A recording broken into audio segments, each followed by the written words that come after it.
It is my great personal honor to present the 44th President of these United States, Barack Obama. The president, when he came into office, he did things that I hadn't seen in my lifetime. I've never heard a presidential candidate say typical white person. All of that language created this image that it was okay to identify by your tribal affiliation. And that had been something in America. We're the only multiracial society. If anybody can find an example in the Balkans or Rwanda or Iraq where it works, tell me about it. But it's never worked, doesn't work very well in India. But we're the only ones that worked. And it was because for all the problems of slavery and Jim Crow and discrimination, the original European colonists who came to this continent evolved according to the ideas in the Declaration and the Constitution that race would eventually be insignificant. And it's hard for a majority population to do that, but we are evolving in the right direction.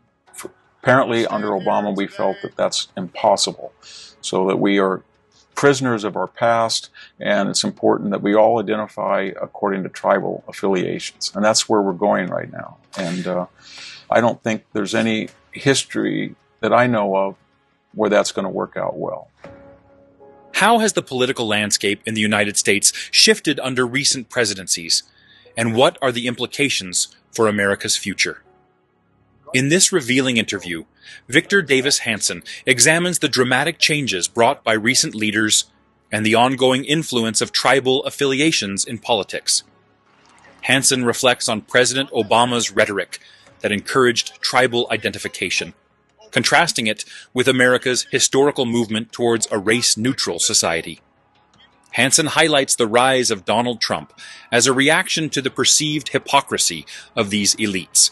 He describes Trump as the antithesis of the establishment, someone who capitalized on widespread disillusionment with both Democratic and Republican leaders. The Clintons offered something that no other ex-president had ever offered.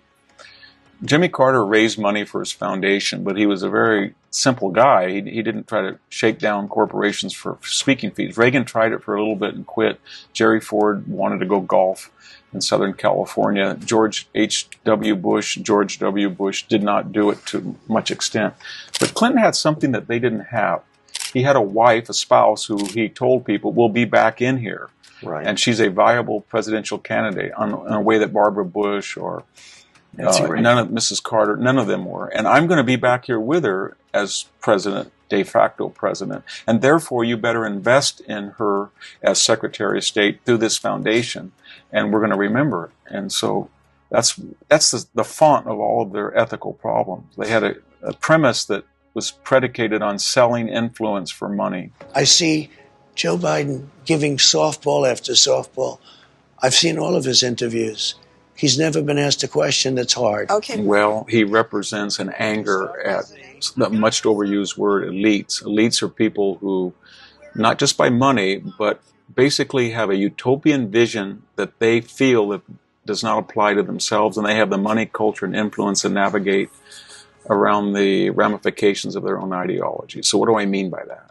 Mark Zuckerberg lectures all of us about how a wall is bad, and then he builds a wall or tries to build a Maginot Line around his own home. Or we're told just how terrible charter schools are, and you can't do that, and Barack Obama puts his kids in Sidwell Friends.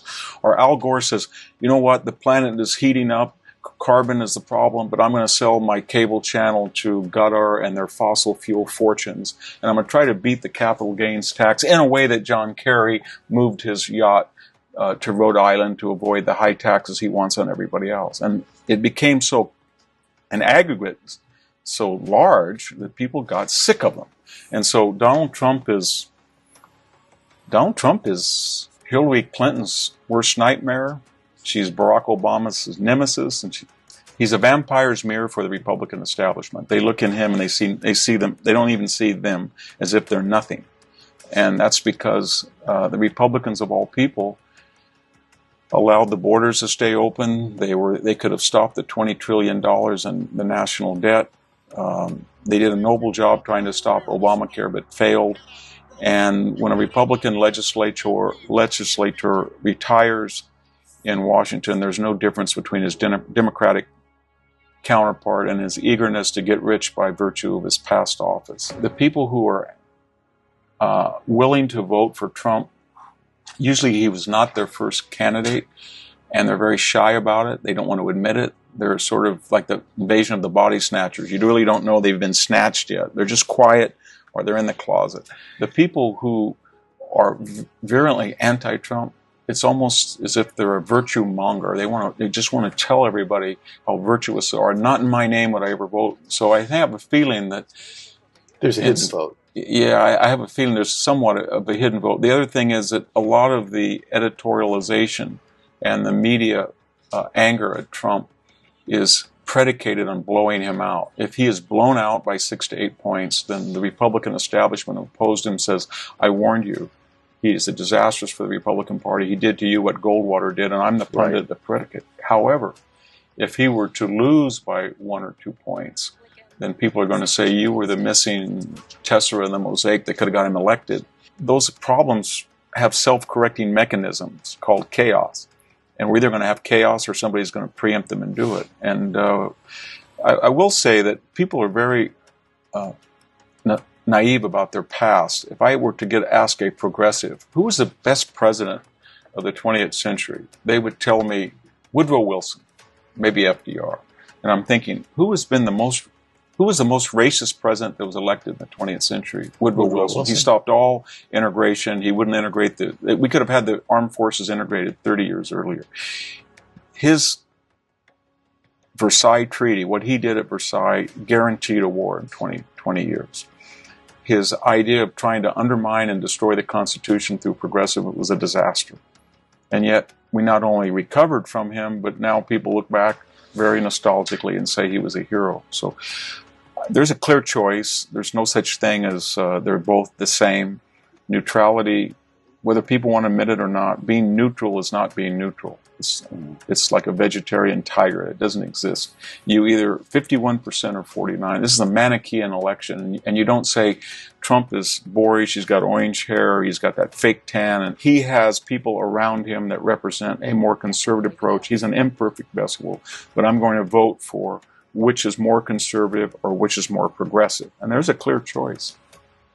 If you enjoyed today's video, don't forget to give it a thumbs up and share your thoughts in the comments below.